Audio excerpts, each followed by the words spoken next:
Hola a todos, soy el doctor Juan Martín Cardoso Oliver y vamos a hablar un poco acerca de ataque cerebral isquémico.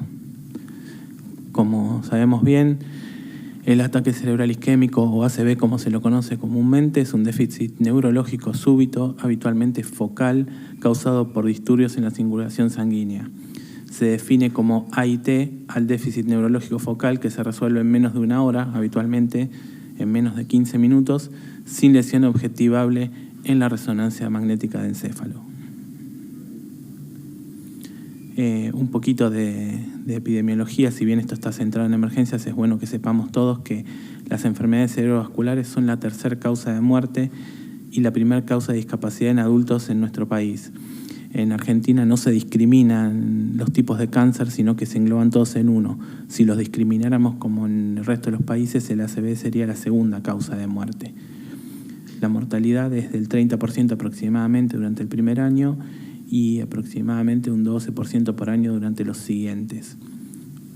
Este dato sí es importante y es que una tercera parte de los pacientes que sufren un ACV requiere asistencia para las actividades de la vida diaria. Un 16% de ellos permanecen internados por periodos prolongados, un 20% de ellos va a necesitar asistencia para caminar y este número es bastante alarmante. El 70% de los que sufren un ataque cerebral no puede regresar a su trabajo, con los costos que esto conlleva en materia de salud y por supuesto el perjuicio del paciente. ¿Cuáles son los factores de riesgo para sufrir un ACV? Nosotros los dividimos en no modificables, que son aquellos sobre los que no podemos actuar. Por ejemplo, la edad, el riesgo se duplica cada 10 años después de los 55. El sexo masculino, tenemos más riesgo los hombres que el que tienen las mujeres. Las etnias o razas, la historia de un ACV previo, uno no puede actuar, cambiar lo que ya pasó, y algunos factores hereditarios como es el CADASIL o algunos estados protrombóticos. En cambio, tenemos los modificables y en estos sí nos tenemos que centrar porque podemos actuar sobre ellos e intentar reducir los riesgos. Como se ve acá en la diapositiva, la hipertensión arterial aumenta el riesgo unas 5 veces y es un factor netamente tratable y modificable. Los médicos tenemos que ser muy agresivos en el manejo de la hipertensión, no solo por el ACV, sino también por los perjuicios que genera en otros órganos blancos. El tabaquismo es un factor de riesgo también muy modificable. Hay neumonólogos, médicos especializados en el cese del tabaco para aquellos que no puedan dejarlo solo, y es importante porque aumenta el riesgo unas 4 veces. La dislipemia, el trastorno de los lípidos, favorece la estrechez de las arterias y por ese mecanismo también genera aumento del riesgo del ACV, lo mismo que por embolias de arteria a arteria, embolias grasas. La diabetes es una enfermedad conocida por todos, no voy a ahondar en la diabetes, pero sí es importante mantener una normoglucemia y eso va a hacer que disminuya mucho el riesgo. El sedentarismo es un mal de nuestros días con el devenir de la tecnología y las comunicaciones. Uno se mueve a veces bastante menos que antes, lo vemos ya desde chicos o adolescentes con la Play en adelante, y esto genera un sedentarismo que aumenta el riesgo de ACV cuando son mucho más grandes. El consumo excesivo de alcohol también aumenta el riesgo de ACV, un poco más del hemorrágico, pero también aumenta el isquémico. Y entre los estimulantes están las drogas ilícitas como la cocaína, pero también hay drogas lícitas como son los simpáticos miméticos que muchas veces se usan indiscriminadamente para tratar cuadros de resfrío. Así que la pseudoefedrina y la efedrina trataríamos de no usarlas en casi ningún caso. ¿Qué clasificación usamos para el ACV? Hay un montón de clasificaciones, la verdad que si uno busca en internet o en los libros, hay un sinfín y escaparía a los objetivos de esta clase mencionarlas a todas. Y la que se suele usar más acá en Argentina es la clasificación TOAST, que me parece que la ventaja que tiene es que lo clasifica por etiología y fisiopatología, que está bueno. Tenemos un TOAST 1, que es aterosclerosis de grandes arterias, el TOAST 2, cardioembólico, el 3 es oclusión de pequeño vaso, el 4 es de otra etiología determinada, Y el 5 es de una etiología indeterminada, ya sea porque A, hay 2 o más etiologías potenciales, B, hay una evaluación negativa, o sea, no se puede encontrar ningún tipo de causa del ACV. Estos son los criptogenéticos. Afortunadamente cada vez son menores, pero acá en Argentina, en un centro de capital de alta complejidad, hasta un 20% de los ACV podrían quedar como criptogenéticos o sin causa posible. Y la última es la evaluación incompleta, que se debe a veces a las barreras que tenemos los médicos cuando necesitamos investigar no las enfermedades más comunes, pero sí algunas un poco menos frecuentes, y no lo logramos por la complejidad del lugar donde estamos trabajando. ¿Cuáles son los síntomas del ACV? Generalmente es una alteración sensitiva o motora en un hemicuerpo. Este es el síntoma más común, la hemiparesia, la hemiplegia, y es lo que más frecuente vemos en los pacientes que sufren un ataque cerebral isquémico. Confusión súbita puede haber, pero sobre todo afasia. La afasia es uno de los síntomas dominantes en el que se ve muy frecuentemente en los pacientes con ataque cerebral y nos tiene que hacer enseguida pensar en esta etiología para tratar de descartarla. La maurosis uniobilateral, generalmente también súbita, en un paciente que previamente no tenía trastornos visuales o tenía trastornos visuales leves y que de pronto deja de ver, nos debería hacer pensar en esto y correr. Y por último, vértigo o ataxia súbitos, que si bien no son los más frecuentes, muchas veces son pasados por alto y después tenemos que enfrentar las secuelas. Acá tenemos al lado la escala de NIH, de stroke. Es una escala que está validada mundialmente y que es muy útil en el momento de evaluar al paciente. Se hace la escala en menos de 15 minutos y nos da una idea importante para después definir el tratamiento del paciente. Y ahí, como se ve en el reloj de lado, es un reloj de arena representativo donde sabemos que el tiempo es cerebro. Cuanto más rápido hagamos las cosas y mejor, más chance tenemos de que el paciente pueda tener un mejor pronóstico. ¿Qué estudios les vamos a pedir a los pacientes? A todos los pacientes que vengan con sospecha de ataque cerebral se les va a pedir un hemograma con recuento plaquetario, glucemia, urea, creatinina, ionograma, troponina T y coagulograma. A todos se les debe realizar un electrocardiograma y el estudio de imágenes de elección sigue siendo, según las últimas guías, la tomografía de cerebro sin contraste. La tomografía de cerebro sin contraste muchas veces no nos va a marcar la isquemia reciente, pero sí nos va a permitir descartar otras etiologías.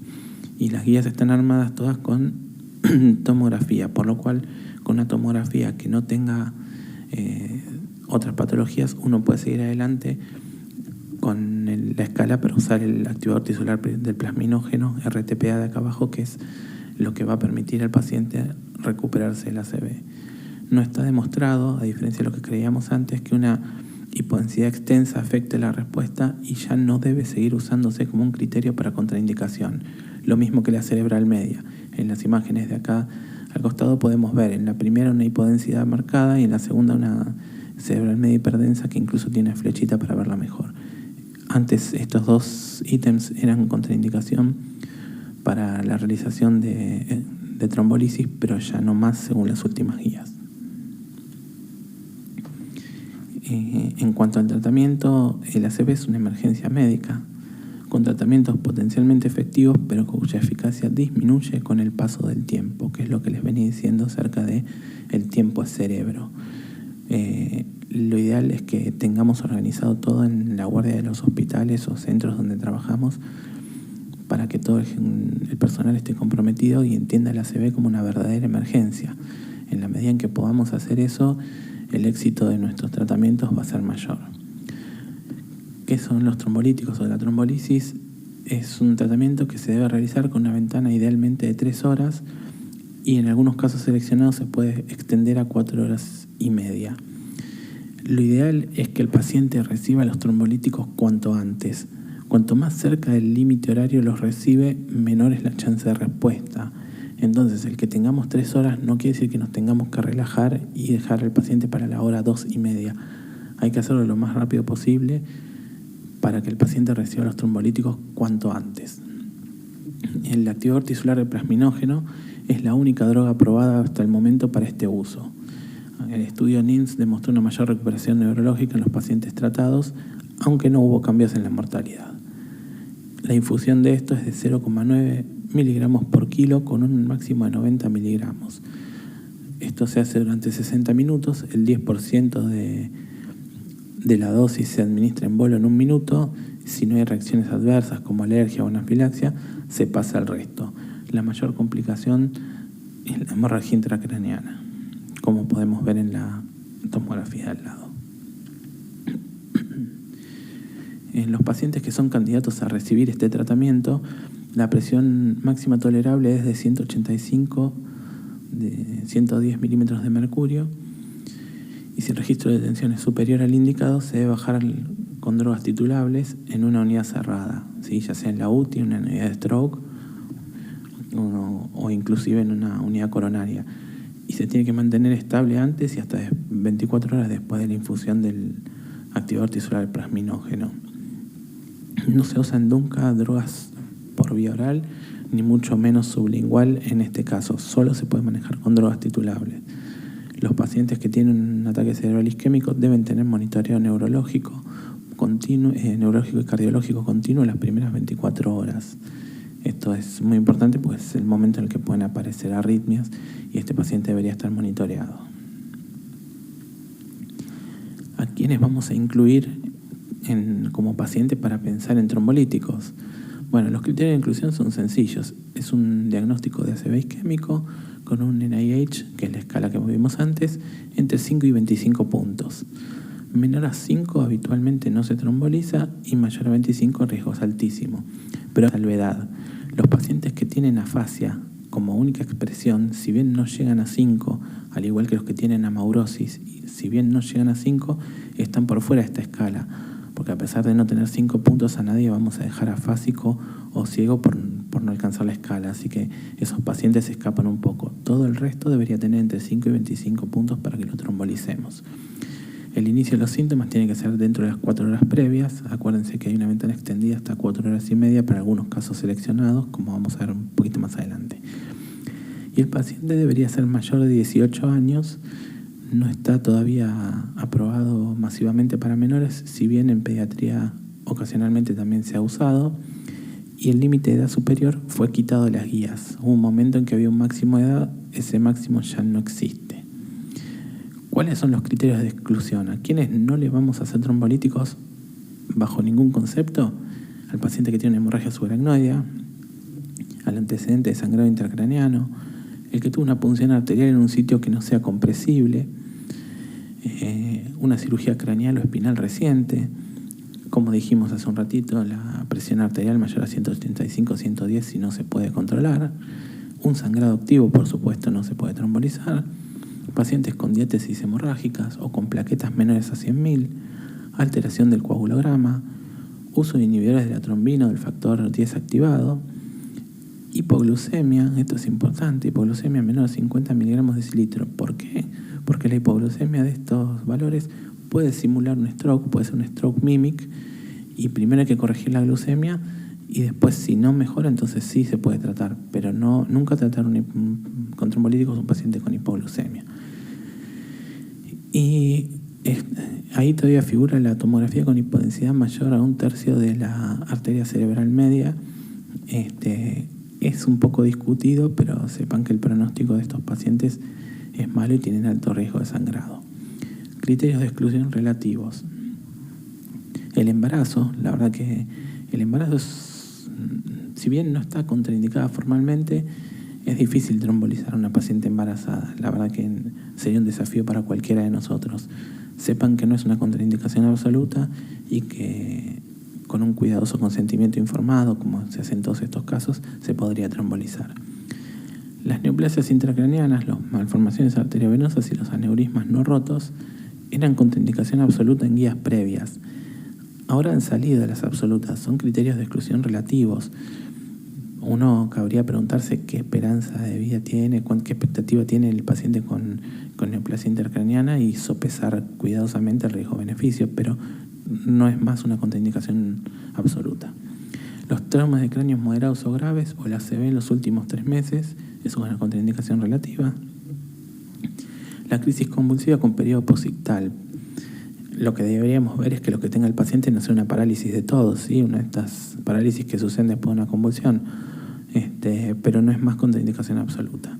La cirugía mayor o politrauma en los últimos 14 días, en otras guías estuvo entre las contraindicaciones absolutas, después salió, volvió a entrar y ahora aparentemente ha quedado dentro de los criterios de exclusión relativos. El sangrado gastrointestinal o urinario en los últimos 21 días es un criterio de exclusión relativo al que debemos prestarle mucha atención. Recuerden que el trombolítico sistémico puede reabrir esto y generar sangrados importantes. Y por último, el infarto agudo de miocardio en los últimos 3 meses. ¿Qué pasa a los pacientes con ventana extendida, que son los que van de 3 a 4 horas y media? Ahí hay que agregar como criterios de exclusión relativos la edad mayor a 80, la diabetes y el ACV previo. El paciente que ha recibido trombolíticos o que los va a recibir debería estar internado o en una unidad de stroke o en una terapia intensiva. Si el paciente presenta cefalea intensa, aumento de la presión, náuseas o vómitos o profundización de foco neurológico, hay que suspender inmediatamente la infusión y realizar una tomografía de cerebro de urgencia para descartar sangrado, que como dijimos de otras diapositivas previas, es la mayor complicación de la trombolisis. Durante la infusión del trombolítico y hasta 2 horas después hay que realizar un examen neurológico y medición de la presión arterial cada 15 minutos, o sea, 4 veces por hora. Esto es importante y ha salvado vidas.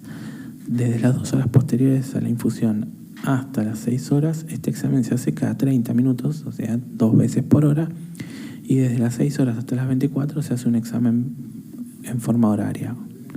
Si la tensión arterial aumenta más de 180 a 105, hay que tomar los registros más frecuentemente y mantener la TA por debajo de esa cifra, siempre con drogas titulables y en área cerrada. Hay que evitar el uso de sonda nasogástrica y vesical de ser posible, y también el uso de catéteres intraarteriales, siempre dentro de lo posible.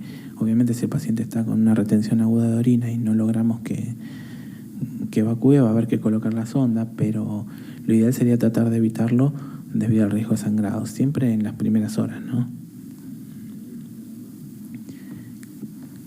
¿Qué pasa cuando el paciente no es candidato para trombolisis sistémica o se hizo trombolisis sistémica y pudo haber fallado? Existe la trombolisis arterial, que es una opción para el tratamiento de pacientes seleccionados que sufrieron un ACV isquémico mayor en territorio cerebral media de más o menos 6 horas de duración y que no eran candidatos para la trombolisis sistémica. El tratamiento con trombolíticos intraarteriales es útil dentro de las 6 horas de inicio de los síntomas. En ACV con oclusión de cerebral media, siempre pensemos en eso, no está tan probado para circulación posterior. El tratamiento de rescate intraarterial es razonable en pacientes que tengan oclusiones que no respondieron también al tratamiento endovenoso sistémico. Así, tal vez un paciente que tenga una cirugía mayor reciente, en los últimos 21 días, como habíamos visto entre los criterios de exclusión, se beneficie más de una trombolisis intraarterial si está en el territorio adecuado, porque no tiene los efectos sistémicos y se puede usar en forma local. Es un tratamiento a tener en cuenta en los centros donde esté disponible. Necesitamos tener hemodinamista de guardia, equipo de hemodinamia, pero lo hemos realizado varias veces con éxito. ¿A quiénes le damos oxígeno a los pacientes que sufrieron una ACV?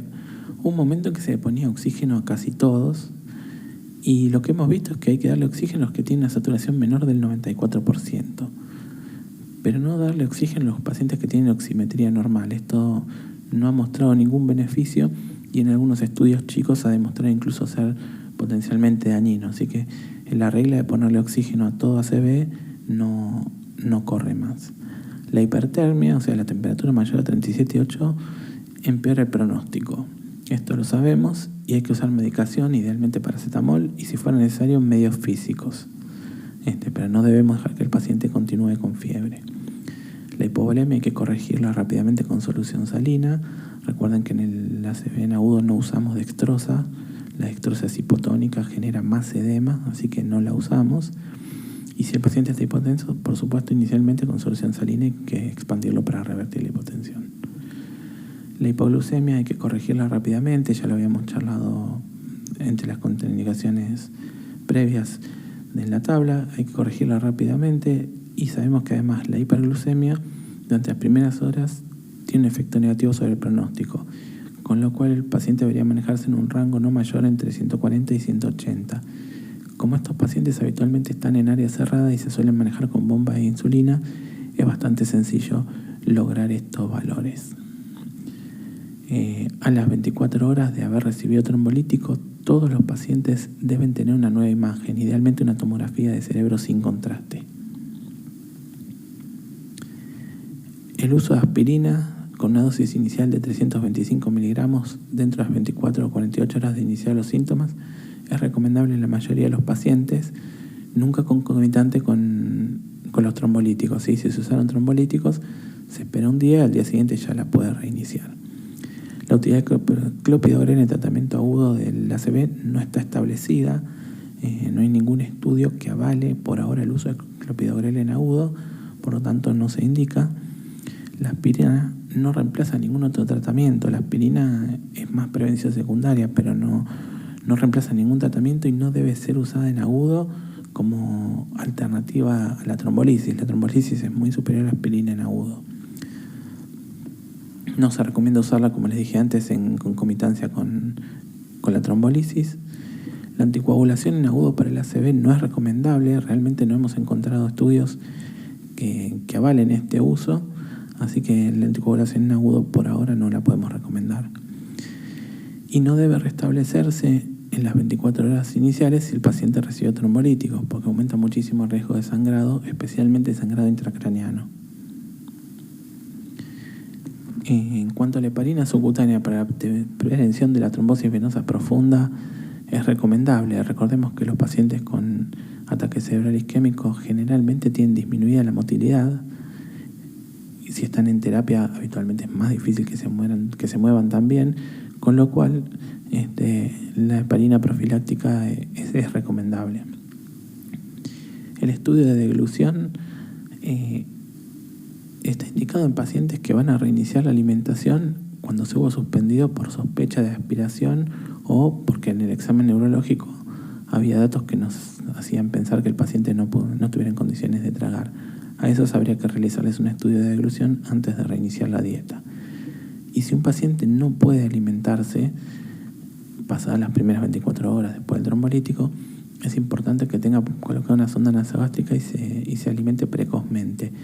En los últimos estudios esto ha demostrado un mejor pronóstico a largo plazo, sobre todo en recuperación, y recordemos todos que lo primero que se pierde es la masa muscular.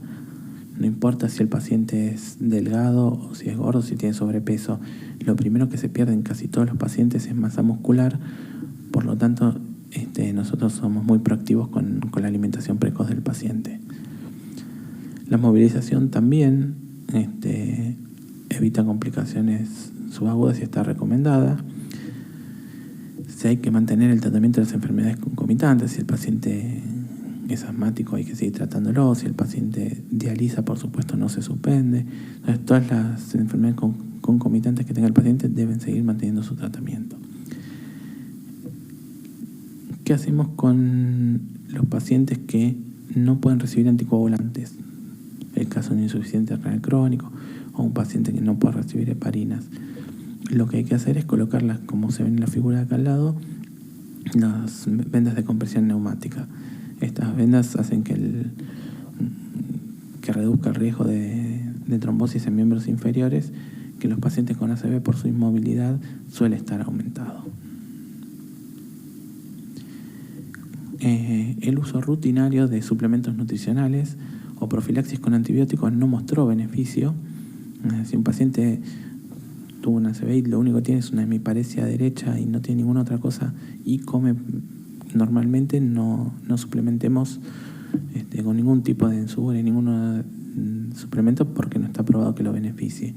Lo mismo los antibióticos, eso igual ya está bastante en desuso.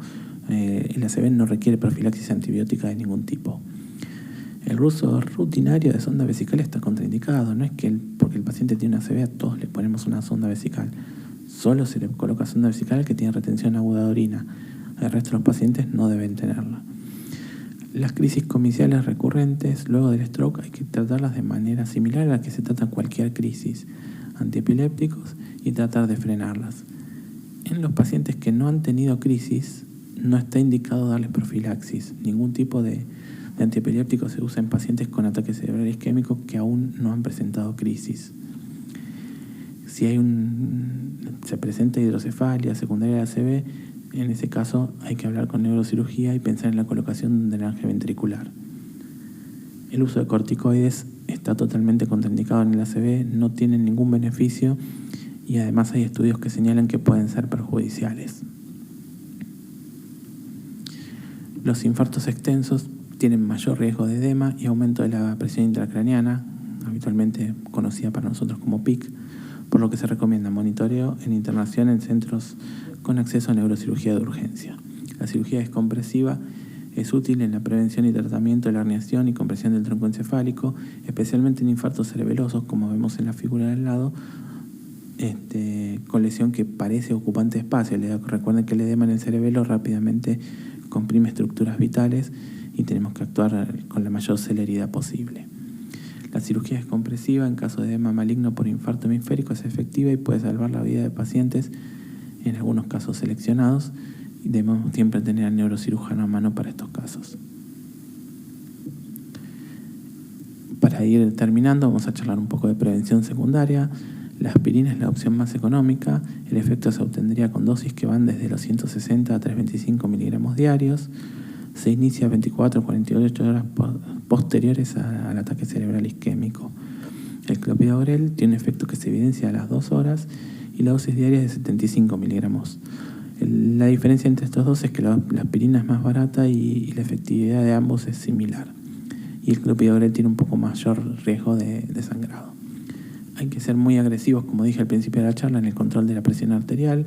Esto va a hacer que reduzca el riesgo notablemente.